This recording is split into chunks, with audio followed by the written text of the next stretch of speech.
नमस्कार दोस्तों, आज हम कवि केदारनाथ अग्रवाल द्वारा रचित बेहद खूबसूरत कविता पढ़ेंगे।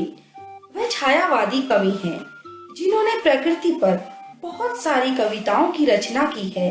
उन्हीं में से एक कविता है बसंती हवा। हमारा देश ऋतुओं में बड़ा धनी है। यहाँ एक दो नहीं 6 ऋतुएं होती हैं। हर 2 महीने बाद मौसम का मिजाज बदल जाता है। प्रमुख ऋतुओं में है शीत ऋतु। इस ऋतु में कई स्थानों पर धरती बर्फ गिरने से सफेद चादर में ढक जाती है। गर्मी में सूरज की चिलचिलाती धूप हमें देखने को मिलती है। हेमंत ऋतु वृक्षों के पुराने पत्तों को गिराती नजर आती है और वर्षा ऋतु में हम बारिश का आनंद लेते हैं। परंतु बसंत ऋतु को ऋतुराज कहा जाता है।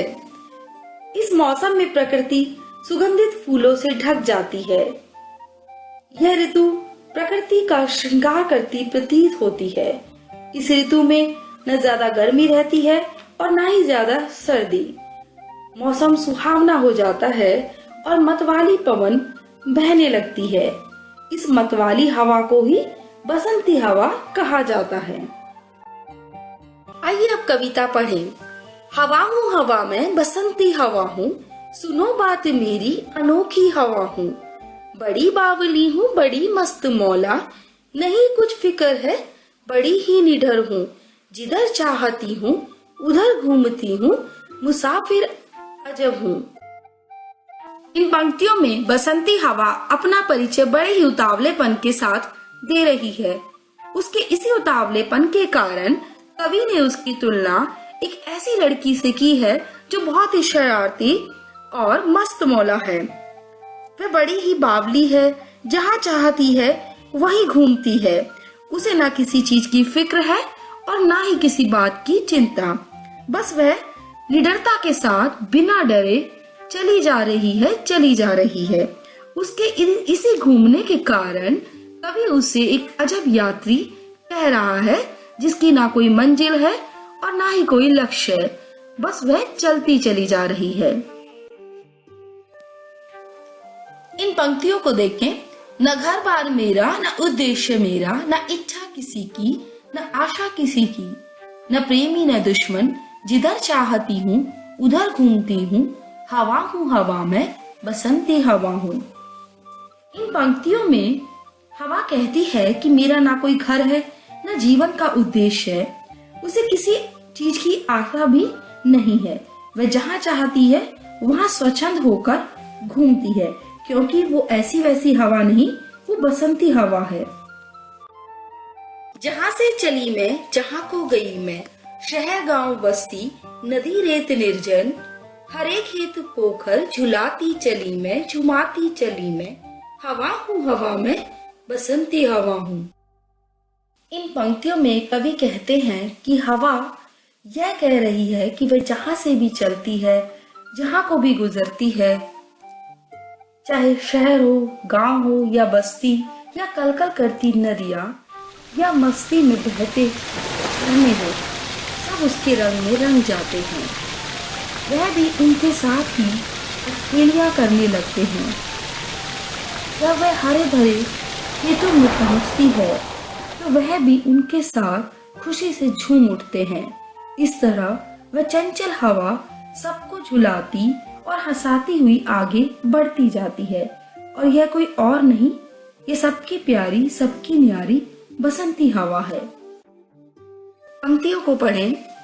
चढ़ी पेड़ महुआ थपाथप मचाया, गिरी धम से फिर चढ़ी आम ऊपर, उसे भी झकोरा किया कान में कू, उतर कर भागी मैं हरे खेत पहुंची, वहां गेहूं में लहर खूब मारी। आगे कवि बताते हैं उसकी शरारतें यही समाप्त नहीं होती। वह दौड़ती हुई महुआ के पेड़ पर चढ़ जाती है। महुआ एक ऐसा पेड़ है जो उत्तर भारत में पाया जाता है। इस पेड़ पर छोटे छोटे फल लगते हैं जो स्वास्थ्य की दृष्टि से पौष्टिक कहे जाते हैं। हमारी ये नखरीली बसंती हवा इस पेड़ पर चढ़कर खूब उछल कूद मचाती है और उछल कूद के कारण वह अपना संतुलन खो बैठती है और धम से यानी जोर से जमीन पर गिर जाती है, परंतु इसके बाद भी वह आराम से नहीं बैठती। अब आम के वृक्ष पर चढ़ जाती है। आम पर चढ़कर वह उसे खूब छेड़ती है और जोर जोर से हिलाने लगती है, जैसे कोई किशोरी अपनी रूठी हुई सखी को मनाने के भाव से छेड़ती है। वह उसके कान में कू करते हुए वहां से भाग जाती है और वह भागकर हरे खेतों में पहुंच जाती है। हरे खेतों में पहुंचकर वह सब कुछ भूल जाती है और उन्हीं में खो जाती है। पहर दो पहर क्या अनेकों पहर तक इसी में रही मैं, खड़ी देख अलसी लिए शीश कलसी। मुझे खूब सूझी हिलाया झुलाया गिरी पर न कलसी। इसी हार को पा हिलाई न सरसों झुलाई न सरसों। हवा हूँ हवा में बसंती हवा हूँ।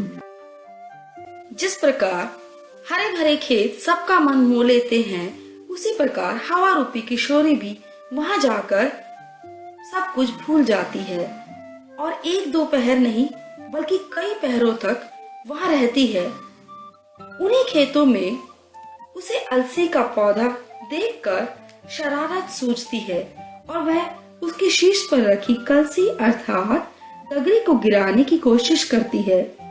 बच्चों, अलसी एक पौधा है जिसका तना ऊंचा होता है और उसके ऊपर छोटे छोटे फूल लगे होते हैं जो आसानी से नहीं टूटते। हवा उन पौधों को खूब हिलाती डुलाती है, परंतु वह उनको नहीं गिरा पाती और अंत में वह हार मानकर आगे बढ़ जाती है।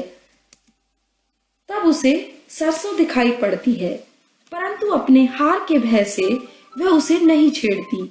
जिस प्रकार हम असफल होने के बाद दूसरे काम में जल्दी से हाथ नहीं डालते, उसी प्रकार हवा भी सरसों को बिना छेड़े, जबकि वह एक कमजोर पौधा है, आगे निकल जाती है। मुझे देखते ही अररिया ले जाई, मनाया बनाया न मानी उसे भी न छोड़ा। अधिक आ रहा था उसी पर ढकेला। हंसी जोर से मैं हंसी सब दिशाएं, हंसे लहलहाते हरे खेत सारे। हंसी चमचमाती भरी धूप प्यारी, बसंती हवा में हंसी सृष्टि सारी। हवा हूँ हवा में बसंती हवा हूँ। आगे बढ़ती हुई वह अरर के पास पहुँचती है, जो उसे देखते ही शर्मा उठती है। उसका शर्माना देख हवा उसे मनाने की कोशिश करती है, परंतु जब वह नहीं मानती तो वह मस्ती में आते हुए खेत से आते एक यात्री की ओर उसे धकेल देती है। वह यात्री भी गिरने से बचने के प्रयास में थोड़ा रुककर खड़ा हो जाता है। यह सब देखकर उस मतवाली चंचल हवा को हंसी आ जाती है और वह जोर जोर से हंसने लगती है। उसे हंसता देख चारों दिशाएं हंस उठती हैं। खेत भी हंसने लगते हैं और उसकी हंसी में धूप भी शामिल हो जाती है और सारी प्रकृति हवा के साथ खुशियों में झूम उठती है। धन्यवाद। अगर आपको मेरा वीडियो पसंद आया तो इसे लाइक, शेयर और कमेंट करें और मेरे चैनल को सब्सक्राइब करें।